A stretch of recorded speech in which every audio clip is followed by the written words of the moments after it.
ስታየው ወይን ያምራል፣ ስትጠጣው ልብህን ያሞቀዋል። ዱባም ለጥርስ አያስቸግርም፣ ትተዋለህ በቃ። ነገር ግን የሰማይ መስኮትን ከዘጋብህ፣ ጸሎት ከቀነሰብህ፣ ከወንድም ጋር እንዳይገኝ እንደ ዱባ ከከበበ እያለህ አትኖርም። ታላቅ አስፈራሪ የሞት መልአክ አለ። ለኛ ግን ሰበረው። ብንኖር ለአገልግሎት፣ ብንሞትስ የበለጠ ክብር። አቤት! ይሄ እኮ በኢየሱስ የተገኘ ብጽዕና ነው። ስምሽ በሕይወት መዝገብ በመጽሐፉ ደስ ይልሻል። ከዚህ የበለጠ ምን ትፈልጋለህ? ለቢሊዮን አይደለም፣ ለትሪሊዮን አይደለም፣ ለዘላለም ትኖራለህ። የሰራዊት ጌታ እግዚአብሔር ዘርን ባያስቀርልን ኖሮ እንደ ሰዶም በሆንን እንደ ገሞራም በመሰልን ነበር የሚል ጥቅስ ነው የሰጡኝ። እና ይሄ ጥቅስ ምን ማለት ነው የሚል በቃ ሳምንቱን ሙሉ ሳብሰለስለው ነው ያልኩት። እና ኢሳይያስንም ጥቂት እንዳጠናው ረዳኝ። ታውቃላችሁ ኢሳይያስ በምሳሌ ከተሞሉ መጽሐፍት አንዱ ኢሳይያስ ነው። እና ሎጥን በቅኔ ሲናገረው ይመስለኛል። እና ምን ይላል? ከአብርሃም ተለይቶ ወደ ሰዶም ገሞራ ቀና። ሎጥ እንደ ሰዶም ገሞራ በመሰልን ነበር ሲል ወደ ሰዶም ገሞራ ነው የወሰደኝ። እና ከተማይቷ አያት ሎጥ እንደ እግዚአብሔር ገነት ያማረች ነበር ይላል። ሰዶም ገሞራ በምድር ላይ እኔ ነኝ ያለች ከተማ ነች። የእግዚአብሔር ገነት የሚል ሙሴ በጣም የሚያስገርም ቅጽል ስም የሰጣት። የሞቀም ቀዝቃዛም ውሃ አላት፣ ጤፍም ስንዴም አላት እንደማለት ይሆናል እንግዲህ። በጣም እኔ ነኝ የእግዚአብሔር ገነት። ስለዚህ ሎጥን እንደ ማግኔት የሳበችው በከንቱ አይደለም። ውስጧን አላየም፣ ከተማዋ ግን ታምር ነበር በእውነት። እና እዛ ሲገባ ታውቃላችሁ ሰዶም ገሞራ ምን እንደሆኑ። ግን ሎጥና ቤተሰቡ እንደዛ አልነበሩም። ጻድቅ ነፍሱ እየተጨነቀች ቢኖርም እየማለደ እየተጨነቀ ነው የኖረው። በእርግጥ አጎቱ አብርሃምም ይጸልይለታል። ሆኖም የሎጥ ፍጻሜ ብዙም ደስ አይልም። ከልጆቹ ልጅ ወልዷል፣ ሞዓብና አሞን የተባሉ። አሁን ዮርዳኖስ የተባለው ሀገር የነሱ ነው። እና እስራኤልን ይሟገታሉ በሙሉ ልባቸው ባይሆንም። ስለዚህ ይሄ ሎጥ እዛ ሲገባ ኢየሱስ በ5 ክስ ነው የከሰሰ በወንጌል ላይ። በሎጥና ዘመን ሲበሉ ሲጠጡ፣ ሲያገቡና ሲጋቡ፣ ሲሸጡና ሲገዙ ነበር። ኖህ የተከሰሰው በሱ ዘመን የነበሩት በሁለት ነው፣ ሲበሉና ሲጠጡ ነው። በሎጥ ዘመን ግን ወደ 4 ነገር ተጨምሯል። ሲገዙና ሲሸጡ፣ ሲያገቡና ሲጋቡ እያለ ሌላም ነገር ጨምሯል ጌታ። ስለዚህ ሎጥን የሰዶም ገሞራ መንፈስ የተዋጋው እንደነሱ እንዲሆን በማድረግ አይደለም። ያህዌን ስለሚያመልክ ከነሱ ተርታ አይደለም ሎጥ በእውነት ግን ሰውነቱን ያከሳውን ታውቃለህ። ዝሙት በማሰራት አይደለም፣ በምድር ላይ ቢዝነስ በማብዛት ነው። እና እንቁላል ያረባል፣ ከብቶች ያደልባል፣ ልበላችሁ ሲበላ ሲጠጣ ሲያጋባ ሲያገባ ሲሸጥና ሲገዛ በቢዝነስ የጦዘ ከተማ ነው። ሎጥ በብዙ ቢዝነስ ውስጥ እንደገባ የምታዩት መላእክት እንኳ እሱንና ሚስቱን ይዘው ቢወጡም ወደ ኋላ አትዙሩ የሚል ትእዛዝ ቢሰጥም የሎጥ ሚስት ግን 90 ዲግሪ ዞራለች። ምን አዞራት? ምናልባት የሀብቷ ብዛት ሊሆን ይችላል ብዬ ገምታለሁ። ሆኖም ሁለቱ መላእክት ወደ ሰዶም ገሞራ ሲያቀኑ ሎጥ በሰዶም ገሞራ በር ላይ በምሽት ተቀምጧል። የሰዶም ገሞራ እንደ ሐረር አጥር አላት፣ በርም አላት። በምሽት በሩ ላይ ምን ያደርጋል ሎጥ? እና ኮመንታሪ ሳነብ የኢሚግሬሽን ዋና ኃላፊ ሆኗል። የሚገባውና የሚወጣውን ቪዛ የሚመታው እሱ ነው። አንዳንዴ ቀረጥም ያስቀርጣል። በጣም ከፍተኛ ስልጣን ነው። እና የቀኑ አልበቃ ብሎ የማታን ቢዝነስ ጀምሯል። እና በምሽትም ሰዶም ገሞራ ላይ ነው።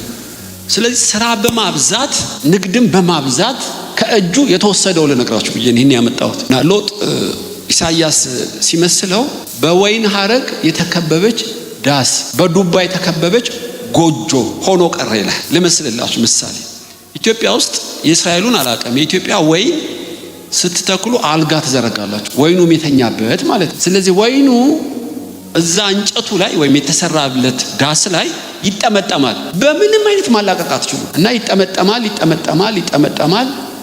ከዛ ግሪን ነው የወይን ዘለላ ከላዩ ላይ ያበቅላል ማለት ነው። እና የሚበላ የሚያምር ፍሬ ነው ወይን። ግን የወይኗን ዳስ የሰማይ ክልሏን ይዘጋል። የፀሐይ ብርሃን ማየት አትችልም። አየርም ሰርኩሌት አያደርግም። የሰማይ ክልሏ ተዘጋ ማለት ነው። ምን ማለት ነው? ፈሊጣዊ ንግግር ነው። ከአምላኩ ጋር ያለውን ግንኙነት በሚያምርና በሚጣፍጥ ዘጋው ማለት ነው። አለቀ።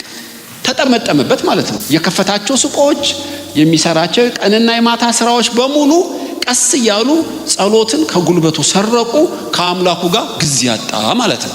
ስለዚህ የሰማይ ክልሉን አሁን እስራኤል ኢራንን የደበደበቻት ታውቃላችሁ፣ የበሬ ግንባር የምታህል ሀገር፣ ያንንም ያህል ሀገር ሽባ ያደረገችው በምንድን ነው? የአየር ክልሉን በጀት ሄዳ መታችሁ፣ ራዳሩን መታችሁ፣ ሲስተሙን መታችሁ። ጀቶቹ እያሉ መነሳት አልቻሉ። ለምን? የአየር ክልሉን ለመቆጣጠር የሚችሉበትን ነው መታችሁ። የአየር ክልል ከተቆጣጠርክ ጨዋታው አለቀ ማለት ነው። ከአምላኩ ጋር ያለውን ግንኙነት በመብል በመዳር ሽማግሌ ሲሆን መዘጋጃ ሲያፈራርም የተጣሉ ሲያስታርቅ ቢዝነስ ሲከፍቱለት ጊዜ ያሳጡት ማለት ነው። አሁን አንደኛው እርምጃ የአየሩ ከተያዘ የምድር ጦሩን ሽባ ማድረግ ነው። ሎጥን በጎጆ ነው የመሰለው። በዱባ የተከበበች ጎጆ ሆነ ይላል። ዱባ ታውቃላችሁ፣ እሾክ የለውም፣ ገርና የዋህ ነው። እንግዲህ የኢትዮጵያ ዱባ ከሆነ ስትበላውም ስትከትፈው በጣም ገር ነው። ባህሪው ግን እየተጥመለመለ ጎጆውን በአንድ ዓመት ይከበዋል። በሌላ ጎጆ ያለውን ፍሬንድህን ለማግኘት ከሄድ ዱባው ያራምድህም ማለት ነው። ምን ማለት ነው? የሰማይ ኮከብ ከሚያህል ፓትርያርክ አብርሃም ጋር ከዚህ እንደ ደብረ ዘይት ነው ርቀቱ። በአይን ርቀት ነው የምላችሁ። አብርሃም ቆሞ ሶዶም ጎሞራ ስትጠፋ በአይኑ አይቷል። እና ምናልባት የ2 ሰዓት መንገድ ይሁን አላውቅም፣ የ3 ሰዓት እንበለው። ሎጥ ከአብርሃም ጋር እንዳይገናኝ ዱባ በሚመስሉ በሚበሉ ቢዝነሶች ከበበው ማለት ነው። ከቅዱሳን ካራቀህ፣ ከአምላክ ካራቀህ ጨዋታው አለቀ። እንዴት አንጥሮ እንደሚለጋው ማየት ትችላለህ። ወደ ቸርች እንዳትመጣ፣ ከቅዱሳን ጋር እንዳትጸልይ፣ እድር፣ ስብሰባ፣ ቀበሌ፣ የቤተሰብ ማህበር፣ የትምህርት ቤት ማህበር እያለ ካበዛብህ ማለት ነው አሁን። ስለዚህ በዩቲዩብ በሰበር ዜና እና አርሴናል እነማን ናቸው ካበዛብህ ማለት ነው። ኃጢአት አይደሉም፣ ዱባ ናቸው። እንደዚህ ነው የሚገባል። እና ከሎጥ የበዛ ዱባ እንዳትከሰስ ኃጢአት አይደለም፣ ዝም እንዳትለው ከቅዱሳን አስቀረ። የብርሃን መልአክ የሚመስል ጅኒ ይባላል። በእውነት ነው የምላችሁ፣ በጣም አደገኛ። ቀጥታ ኃጢአት ስሩ ብትባሉ ምሻትሉ ታውቃላችሁ። ነገር ግን ኃጢአት ባልሆነ ነገር ግን ዋና ባልሆነ ነገር እንደ ወይን ሐረግና እንደ ዱባ ይከባል። ስታየው ወይን ያምራል፣ ስትጠጣው ልብህን ያሞቀዋል። ዱባም ለጥርስ አያስቸግርም፣ ትተዋለህ በቃ። ነገር ግን የሰማይ መስኮትን ከዘጋብህ፣ ጸሎት ከቀነሰብህ፣ ከወንድም ጋር እንዳይገኝ እንደ ዱባ ከከበበ እያለህ አትኖርም። እና ሎጥን በዚህ ስትራቴጂ ነው የሰዶም መናፍስቶች ያጠመዱት። ነፍሱ ከሳች። ለምን ከሳ? ጻድቅ ነፍሱ ተጨነቀ። ለምን ተጨነቀ? ልክ ባልኳችሁ ሲስተም ነው። ይናፍቀዋል አብርሃምን፣ መሄድ አይችልም። ሰኞ ሄዳለሁ ሲል የሰዶም ጎሞራ የጸዳት ዘመቻ አለ ይሉታል። እንደዛ ነው የሚሉት። የተጣሉ ቤተሰቦች ስላሉ ታስታርቃል ይሉታል። እንደዚህ እያሉ አከሱት።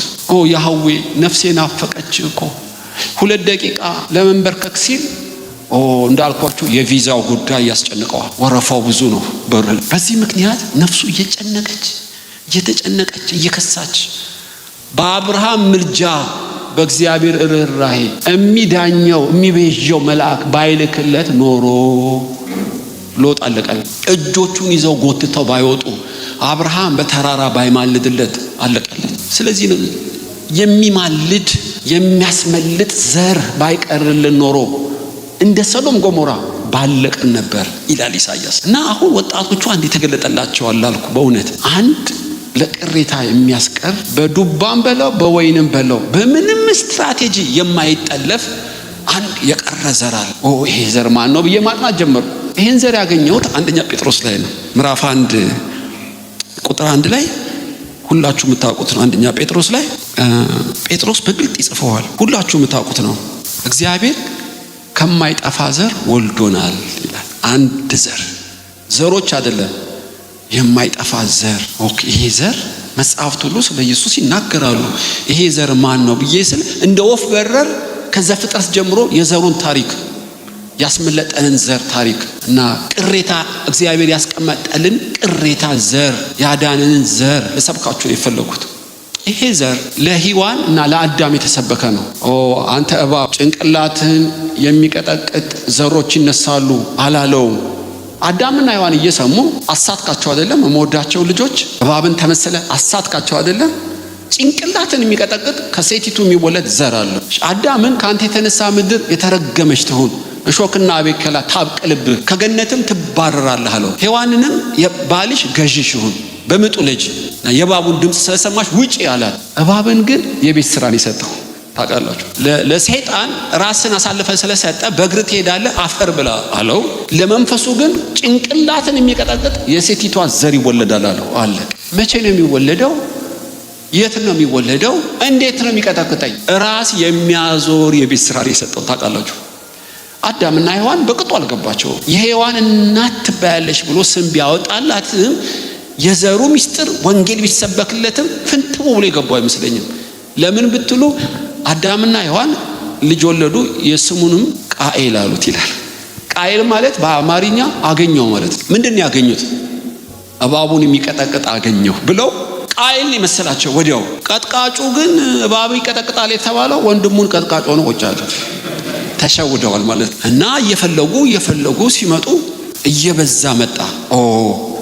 በዚች በሴቲቷ ውስጥ የሚያልፍ አንድ ተስፋ የተገባለት ዘር አለ። ምን ላርግ ብለው አጋንንቶች ጉባኤ ተቀመጡ ነው የሚመስለኝ። ግልጥ 100% እርግጠኛ ባልሆንም እምገምተው ነው የምነግራችሁ አሁን። እና ቴዎሎጂው ከበድ ይላል። እዚህ ጋር የተሰወረው ያው ለአምላካችን ነው፣ ከቅዱስ ቃሉ አትለፍ ስለተባለ ነው። የእግዚአብሔር ልጆች የሰውን ልጆች ወደዱ ይላችኋል ምዕራፍ 6 ላይ ኦሪት ዘፍጥረት። እነዚህ የእግዚአብሔር ልጆች የተባሉ እነማን ናቸው? የተወለዱትም ኔፍሊምና ረጃጅሞች ሆኑ ይላል። አብኖርማል 3 ሜትር የሚያክል ታላላቅ ተወለዱ ማለት። እነዚህ የእግዚአብሔር ልጆች እነማን ናቸው? መላእክት ናቸው። የወደቁ መላእክት ናቸው። አያገቡም፣ አይጋቡም፣ ስጋና አጥንት የላቸውም ይላል።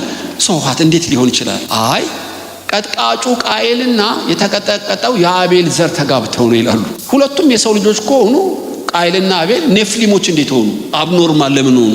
ክርክሩ ይጦዘ ማለት ነው። አይ የወደቁም መላእክት የወንዶችን ስጋ ተውሰው ቆንጆ ስለሆኑ ሴቶቹ አብረዋቸው ግብረ ስጋ ግንኙነት ፈጸሙ ይላሉ። አይ ማስረጃ አምጡ ሲባሉ የሚሉትን ነው የምነግራችሁ።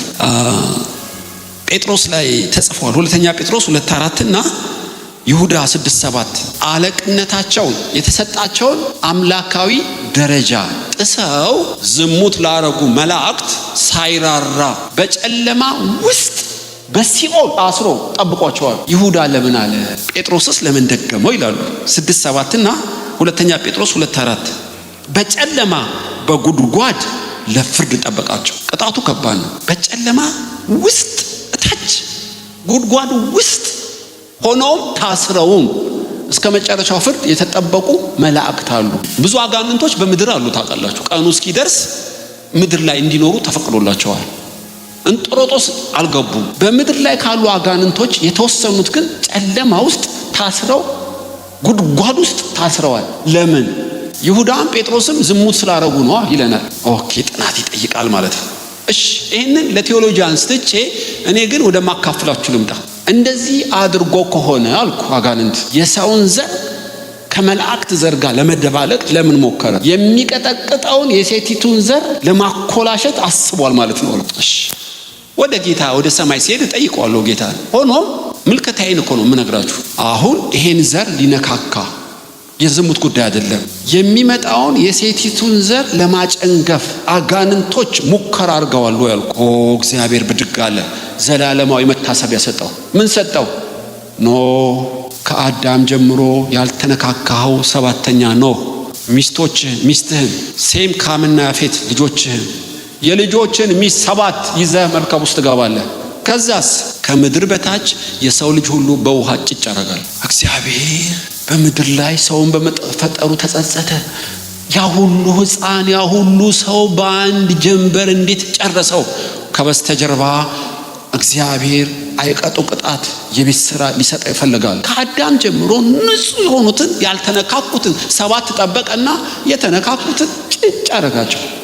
ለምን ብትል በዘሩ ላይ የተነሱትን ለመቅጣት መታሰቢያ አኖረ ብዬ ተረጎምኩት። አልሆነም። እግዚአብሔር መታሰቢያ ያስቀመጠ እነዛን ጥልቅ ጨለማ ውስጥ በማሰር የተጠቀመባቸውን በውሃ ደመሰሳቸው። የአዳም ዘር ሁሉ የማይረሳው የኖህ ጥፋት አመጣ ወይ ቁጣው ነደደ ወይ አልኩ ማለት ነው። አሁን የዘር ግብግብ ነው። አጋንንቶች ዘሩን ለማጥፋት ደግሞም እግዚአብሔር ዘሩን ለመጠበቅ በፍጥረት ውስጥ ያለፈውን ታሪክ እኮ ልተርክላችሁ ነው። ሁለተኛ ሙከራ ከሸፈበት። ስለዚህ ኖህን እየተከታተለ መጣ። ከኖህ 3 ናቸው። ከ3ቱ በየትኛው ነው ይሄ ዘር ያለፈው? እያጠና ሲመጣ አብርሃም ላይ መጣ ማለት ነው። አብርሃምን ከሶሪያ ከኡር ጠራው። ዘርህን አበዛለሁ፣ እንደ አሸዋ እንደ ከዋክብት ይሆናል፣ ዘርህ አሕዛብን ይወርሳል የሚል ትንቢታዊ ቃል መጣ። ገባው። ሌላውን ሁሉ ትቶ አብርሃም ላይ ሚሳኤሉን አነጣጠረ። ያ ዘር በአብርሃም ወገብ ውስጥ እንዳለ ገባው። ሰማያዊ መገለጥ መጣ፣ ተነገረው። ታውቃላችሁ። እና አብርሃም ላይ ማነጣጠር ጀመረ ማለት ነው። ይህንን በኦሪት ዘፍጥረት ምዕራፍ 12 ላይ ታያላችሁ። እና ሰዶም ገሞራ ተቃጥላ ስለነበረ አብርሃም ሚስቱን ሳራን ይዞ መካን ስለነበረች ወደ ጌራር ወደ ፍልስጤም ከተማ ሄደ። እንጀራ ፍለጋ ቴሪቶሪ ውስጥ ገባለት እና የፍልስጤም ንጉሥ አቤሜሌክ ሳራን አያት። እጅግ ቆንጆ ነበረች። ያ ዘር በሳራ ማህፀን ውስጥ ነው የሚያልፈው። የተስፋ ቃል ኪዳን ያላት የጨዋይቱ እሷ ስለሆነች ከእስማኤል ከአጋር ስለማይመጣ ትኩረቱን በሳራ ላይ ያደረገ ማለት ነው። እና ሳራን ከአብርሃም ነጥሎ ሊያገባት ወሰዳት። ዘሩን ሊደባልቀው ፈለገ። ትዝ ይላችኋል። እግዚአብሔርም ተቆጣ። አቤሜሌክ የወሰድካት ሴት ባሏ ነብይ ነው፣ እሱም ወደ እኔ ይጸልያል፣ ተነካትና ቤትን ሁሉ ጨርሳለሁ። ለምን? የሰማይና ምድር ጌታ ፍትህን አትፈጽምምን? ስጠይቀው እህቴ ነች አለ። እሷንም ስጠይቃት ወንድሜ ነው አለች። እሱ እኮ እህቴ ነች ካለ በቂ ነበር። ቅንነቴን ግን እሷንም ጠየቁ። ፈርቶ ሊሆን ይችላል ብዬ፣ እሷም እኮ ወንድሜ ነው ያለችው። በቅንነት ያደረኩትን ለምንድን ነው የምትጨርሰኝ? በትክክል ነው የመለስከው። የተገለጥኩልህ እኮ በቅንነት ስለተታለልክ ነው። ቢዋሹም ወሬ እንዳታበዛ፣ የሚጠበቅ ዘር ወገባቸው ውስጥ አለ፣ እጨርሳለሁ። ስለነሱ አይደለም ተስፋ የገባሁት፣ የአዳምን ዘር ሁሉ የሚያድን አንድ ዘር በእነሱ ውስጥ አለ። ወሬ አታብዛ፣ መልስ፣ እጨርሳለሁ። ደነገጠ። ሳራንም ሳይነካት ከስጦታ ጋር ለአብርሃም መለሰለት። ዘሩ ቀጠለ። ታውቃላችሁ፣ በሕገ መንግስቱ ላይ መታሰብ ያስቀመጠ አብርሃምና ሳራን የሚነካ ይሙት የሚል በፍልስጤም ሕገ መንግስት ውስጥ ወጣ። ሄዳችሁ አንብቡ። ማንም ጫፋቸው እንዳይነካ የፈለጉትን ቢያደርጉ። ደነገጠ። አምላክ ጣልቃ የሚገባለት ዘር ሆነ ማለት ነው። ሰይጣን ግን ለጊዜው እንጂ ታውቃላችሁ ትንኮሳውን አያቆምም። በኦሪት ዘፍጥረት ላይ ሌላ ሙከራ አደረገ። ምዕራፍ 35 ቁጥር 15 ላይ ሄዳችሁ ማየት ትችላላችሁ። እና አብርሃም ይስሐቅን ወለደ። የተስፋው ዘር እየተገለጠ መጣ እና ይስሐቅ ያዕቆብን ወለደው። ከ20 ዓመት ጸሎት በኋላ እየተባዙ መጡ። ያዕቆብም በሴኬም ተቀመጠ ይላቸዋል። እና ይሄ ያዕቆብ 13 ልጆች አሉት። አንዷ ዲና ነች። ዲናም ከአባቷ ድንኳን ርቃ በኤሞር በሴኬም ድንኳን ገባች። እና አሕዛብ ነው የንጉሱ የሴኬም ልጅ የኤሞር ልጅ ሴኬም አያት።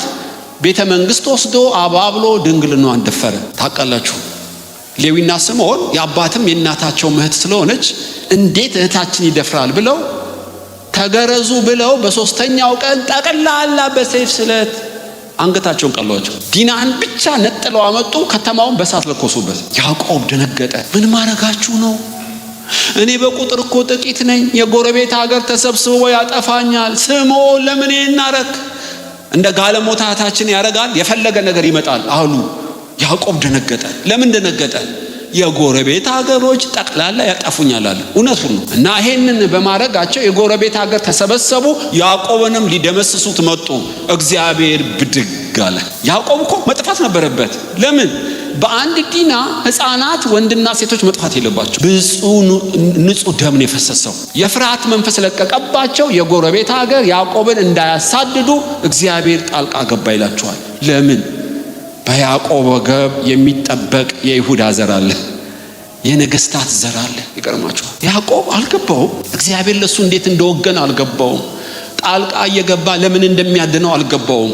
ነገር ግን ለአዳም የገባው የተስፋ ዘር በጣም 24 ሰዓት ካሜራ ውስጥ እንደሆነ ያውቅ። ያ ዘር አመለጠ ነው የምላችሁ በእውነት። አራተኛ ሙከራ በኦሪት ዘፍጥረት 31 ላይ ነው። እና ላባም ሊያሳድደው መጣ ያዕቆብን። ልጆች አባት ከናፈቀ መሄድ ትችላለህ፣ ነገር ግን ተራፊሜን ለምን ጣዖቴን ሰረክ? ላጠፋ ኃይል ነበረኝ። የአባቶች አምላክ ያዕቆብን በክፉ እንዳትናገረው ተጠንቀቃለኝ። ላጠፋ ነበር አሉ። እግዚአብሔር ጣልቃ ገባ። ያዕቆብ መጥፋት ነበረበት በደንብ። ለምን? የላባን ጣዖት ሰርቃለች ራሔል። እግዚአብሔር ሸሽጎ እንዳይጠፉ ጋረደ እንጂ ላባ ያዕቆብን ለመምታት ምክንያት ነበረው። ጣዖትን ሰርቃ ነበር፣ በግመሎች ውስጥ አስቀምጣው ነበር ይላል። ይገርማችሁ። ጣዖትን ብታመልክም ጣዖትን ብትሰርቅም ጣልቃ ገብቶ ለምን ያዕቆብን አዳነው? በያዕቆብ ውስጥ የሚጠበቅ ዘር አለ። ከሱ ስህተት በላይ ከሱ ስንፍና በላይ ፍጥረት የሚጠብቁት መላእክት የሚጠብቁት አንድ አስደናቂ ዘር እንዴት ጥበቃ እንደተደረገለት ነው ማካፈላችሁ። በእውነ ለመታሰቢያ እግዚአብሔር አለ የእስራኤልና የሶሪያ ድንበር እግዚአብሔር በገሰጸኝ ቦታ ይሁን ብለው ተማማሉ። እስከ ዛሬ ድረስ ያ ድንበር እንዲሆኑ መታሰቢያ እያስቀመጠ አለፈ ማለት ነው። ታውቃላችሁ ኦሪት ዘፍጥረት ምዕራፍ 39 ቁጥር 9 ላይ ያዕቆብ 12 ወንዶች አሉት። ያ ዘር ከየት ነው የሚመጣው? አድኖ አገኘው። በያዕቆብ አንደበት መንፈስ ቅዱስ መገለጥን አመጣ። ስምዖንና ሮቤል የአባቴን አልጋር ክሰሃል፣ ያ ዘር በትረ መንግሥት ባንተ አይመጣም። ስምዖንና ሌዊ ቁጣችሁ ጽኑ ነበርና የተረገማችሁ ሁኑ አለ። ይሁዳ ይሁዳ በትረ መንግሥት ባንተ ይመጣል የሚል ትንቢት መጣ ማለት ነው። ከ12ቱ አንዱ ላይ ሰይጣን አነጣጠረ። ታውቃላችሁ ያም ዘር ማን ነው? ይሁዳ ነው። የያዕቆብ ልጅ አራተኛው ላይ ያ ዘር እንደሚወለድ ትንቢታዊ መገለጥ መጣ። ጠቅላላ አጋንንቶች ወደ ይሁዳ ዞሩ ማለት ነው። እና ይሁዳ ዮሴፍን በ20 ብር እንዲሸጥ ሐሳብ ያቀረበ ነው። ሆኖም የተስፋው ቃል አለው። ከቤተሰቡ ሩቆ ሄደ። ይሁዳም ትዕማርን አንዲት ሴት አገባ። አውናን ሴሎምና ኤር የተባለ ወለደና ውጊያ በዛበት ይሁዳ ለበኩር ልጁ ለኤር ትዕማርን አጋባው። አውናንም ክፉ ስለነበረ ገደለው እግዚአብሔር። ሁለተኛ ወንድሙንም ትዕማርን አግባለው። እሱም ዘሩን ውጭ ያፈሰው ነበር። ሄዳችሁ አንብቡት። ለምን ልጅ በወልድ የአባቱ ስም በሞተ ወንድም ይጠራል ብሎ ስላሰበ አውናን ዘሩን ውጭ ያፈሰው ነበር። ስሜቱን ከሷ ጋር ይፈጽማል፣ ግብረ ሥጋ ግንኙነት ያደርጋል። ዘሩን ግን ውጭ ያፈሰው ነበር። አልገባውም የዘር ሚስጥር። እግዚአብሔርም ገደለው ይላል። የገደለው በዛ ድርጊቱ አይደለም፣ በዘሩ በስተጀርባ ያለውን የከበረ አጀንዳ ገደለው። ሴሎም ትንሽ ልጅ ስለነበረ ትዕማርን ልጄ እስኪያድግ መበለት ሆነች ተቀመጭ አለ። ከዕለታት አንድ ቀን ሴተኛ ዳሪ መስላ በጎቹን ሊሸልት ሲሄድ ከሱ ጋር ተኛች። ከይሁዳም ትዕማር 2 ልጆች ጸነሰች። በአንድ ቀን መኝታ 2 ልጆች ጸነሰች እና አመነዘረች ብለው ሊገሏት ሲሉ ይሁዳም ትቃጠል አለ። በማህፀኗ ውስጥ ግን ፋሬስ ነበር። ታውቃላችሁ እግዚአብሔር ብድግ አለ። ይህንን ያረገዝኩት ቀለበት ላለው በትር ላለው አምባር ላለው ለዚህ ሰው ነው አለች። ከኔው ነው እንዲያረገሽው ካንተው ነኝ። ተዋት ከኔ ይልቅ ጻድቅ ነች አለ እና ልትወልድ ስትል እጁን አወጣ። ዛራ የበኩር ነው ብለው ቀይ ክር አሰሩበት፣ ተመልሶ ገባ። ፋሬስም እንደገና ወጣ። ስለሰብካችሁ ቀላል ነው፣ ለሷ ምጥ ግን ጭንቅ ነው። ይወጣል ይገባል ነው። ለምን? ዘር የሚያስገርም ዘር ስላለ ነው ምጡ። ፋሬስም ጥሶ ወጣ፣ ስሙንም ፋሬስ አሉት። ፋሬስ የነ ዳዊት የነ እሰይ አባት አደገኛ ልጅ ተወለደ። ፋሬስ ያዘራ መለጠ ነው የምላችሁ። በብዙ የጨበጣ ውጊያ በብዙ ጣልቃ ገብነት በይሁዳና በትዕማር አልፎ ያዘር ወጣ። ሰይጣን ተስፋ አልቆረጠም እንደምታውቁት። ይህንን የምታዩት በኦሪት ዘፍጥረት ምዕራፍ 6 ላይ ነው። በኦሪት ሙከራ 6 ኦሪት ዘፍጥረት በፈርዖን ያደረገው ለማለት ነው። እና ፈርዖን እስራኤል ያዕቆብ ልጆቹን ይዞ ወደ ግብጽ ገባ እና እየተባዙ መጡ። እነዚህ እኮ የእስራኤል ዕብራውያን ከኛ ይልቅ ቁጥር በዛ፣ እኔ አዋጅ አውጃለሁ፣ ወንዶች ሁሉ ኤርትራ ባህር ይጨመሩ አለ። እሱ ያለው እንደ አእምሮ ከጠላት ጋር አብረው እኛን እንዳይወጉን ቁጥራቸውን እንቀንስ ነው። ከበስተጀርባ ያለውስ ወንዶች ሁሉ ባህር ይግቡ ሲባል ዘሩን ማጨንገፍ ነው። ወንድ ሁሉ ባህር ከገባ እስራኤል ሴቶች ብቻቸውን አይወልዱም። ታውቃላችሁ እያነሱ ኤርትራ ባህር ይጨምሩታል። ወንዶች እያለቁ መጡ። እግዚአብሔር ብድግ አለ። የበኩር ልጄን በኤርትራ ጨምሯልና ወፍጮ ከምትፈጨዋ እስከ ፈርዖን ድረስ በኩራቸው ይገደላል። እግዚአብሔር ቁጣው ነደደ። ታውቃላችሁ በግብጽ ውስጥ ጩኸት ሆነ። እስራኤልም በሙሴ መሪነት አመለጡ። ያዘር አመለጠ። ታውቃላችሁ ከፈርዖን ግዛት እና አልተሳካለትም። በሁለተኛ ነገሥት ምዕራፍ 22 ቁጥር 10 99.9 የተሳካለት ቦታ ነው አሁን ማመለክታችሁ። በሁለተኛ ነገሥት ምዕራፍ 22 ቁጥር 10 ጎቶሊያም የኤልዛቤል ልጅ ተነሳች፣ ብቸኛ የእስራኤል ሴት ንጉስ ተነሳች። ማንንም ሰው እንዳትገሉ ከይሁዳ ነገስታት ውጪ ብላ አዋጅ አወጀች። ሄዳችሁ አንብቡ። ማንንም እንዳትነኩ፣ የይሁዳን ዘር ተከትላችሁ ብቻ ከምድረ ገጽ አጥፉልኝ አለች። የይሁዳ ዘር ከጠፋ ያ ዘር ጠፋ ማለት ነው። በምን ምትሃት እንዳገኘችው ምስጢሩን ያላቀ። በሁለተኛ ነገሥት ምዕራፍ 22 ቁጥር 10 የይሁዳን ቤተ መንግስት ዘር ሁሉ በአዋጅ አጠፋቻቸው። ልክ እንደ ሂትለር እየተለቀሙ ዘራቸው እየተጠና የይሁዳ ዘር በሙሉ ገደለች። ከዛ እግዚአብሔር አንዴ ብድግ አለ። ዮዳሄ የተባለው ካህንና ዮሳቤት የተባለች ሚስቱ ከይሁዳ ዘር አንዲት ሕፃን ትንሽ ልጅ ሰርቀው በቤተ መቅደስ ውስጥ ቆለፉ በሳጥን ውስጥ። ታምናላችሁ? ከይሁዳ ዘር አንድ ሰው ብቻ ሲቀር ጠቅላላ እምሽቅ አረጋቻቸው። የሌዊ ዘር አለ ብዙ፣ የዮሴፍ ዘር አለ ችግር የለውም፣ የሮቤል ዘር አለ። የይሁዳ ዘር ከምድረ ገጽ ጠፋ። እስራኤል አዝነው ተከተሉ። ለምን አዘኑ? ወታደር ስላነሰ አይደለም። ተስፋ የተገባለት ዘር አለቀ። አንድ ዘር ግን ቀርቶ ነበር። እነሱ አላወቁ። ተደብቃ ዳቦ ትሰጠዋለች፣ ተደብቃ ጡት ታጠባዋለች። የካህኑ ሚስት ማንም ሳያቅ 7 ዓመት ሞላው እና ይሄንን ሕፃን ልክ 7 ዓመት ሲሞላው ካህኑ ዮዳሄ ካህናትን ጠርቶ እጅ ወደ ላይ አንሱ፣ ማሉ ዛሬ ከባድ ሚስጥር ላካፍላችሁ ነው። ምንድነው የምትነግረን ሚስጥር አሉት። ከይሁዳ ከነገስታቱ ዘር ከተስፋ ከተገባለት ዘር አንድ ዘር አለ አላቸው። እልልታው ቀለጠ። አናምንም አሉት። አለ፣ አዎ አለ፣ አምጣው አሉት። ኢያሱ ከተቆለፈበት ሳጥን ድክ እያለ 7 ዓመት ልጅ ብቅ አለ። እልል አሉ። ምድር ጮኸች። በሎች ጎቶሊያ እንዳትነካው ንጉሱን ክበቡት ተባለ። ሁሉም ሰይፍ መዘዘ። የ7 ዓመት ልጅ በዙፋኑ ላይ አነገሱት። የ7 ዓመት ልጅ ትክክል ዘውድ ሰሩለት፣ ካባ ሰሩለት፣ በትረ መንግስት አስያዙት። አቅፈው ዙፋን ላይ ቁጭ አደረጉት። ይሄ የ7 ዓመት ሽንቱን እንኳን አስተካክሎ ማይሸና እንዴት ይነክሳል አይሉ ዘሩ ውስጥ ዋለ። ሄዳችሁ ንጉሥ ሆይ 1000 ዓመት ንገስ። እልልታው ቀለጠ። ምድር ተንቀጠቀጠች ይላል ሊትራሊ። ሄዳችሁ እስራኤላዊ ይገባዋል። ያ የተስፋ ብቸኛው ከአምላክ አፍ የወጣው የሚያድነን እባቡን የሚቀጠቅጥልን ዘር ተገኘ ብለው ነው ያሰቡት። ተሳክቶለት ነበር። ለትንሽ መለኮት ጣልቃ ገብቶ አስመለጠው ያን ዘር። ወገኖች ብዙ ሰዎች እኮ ሞትን ይፈራሉ። ታላቅ አስፈራሪ የሞት መልአክ አለ። ለኛ ግን ሰበረው። ብንኖር ለአገልግሎት ብንሞትስ የበለጠ ክብር። አቤት! ይሄ እኮ በኢየሱስ የተገኘ ብጽዕና ነው። ስምሽ በሕይወት መዝገብ በመጽሐፉ ደስ ይልሻል። ከዚህ የበለጠ ምን ትፈልጋለህ? ከማይጠፋ ዘር ተወልደሃል። ኦ ወገኖች ሆይ ይሄ እኮ መገለጥ ይጠይቃል። ለቢሊዮን አይደለም፣ ለትሪሊዮን አይደለም፣ ለዘላለም ትኖራለህ። አስገራሚ ብጽዕና እኮ። ታመሰግነኛለህ ሆይ ይልሃል ጌታ። ታመሰግኝ ወይስ ታማረር ያለሽ? ሊጡ ሲገነፍል ማማረር፣ ታክሲ ሲወደድ ማማረር፣ ጣራ ሲያፈስ ማማረር። እኔ እኮ ለዘላለም ነው ያጨውሽ። ከማይጠፋ ዘር ተወልደሃል።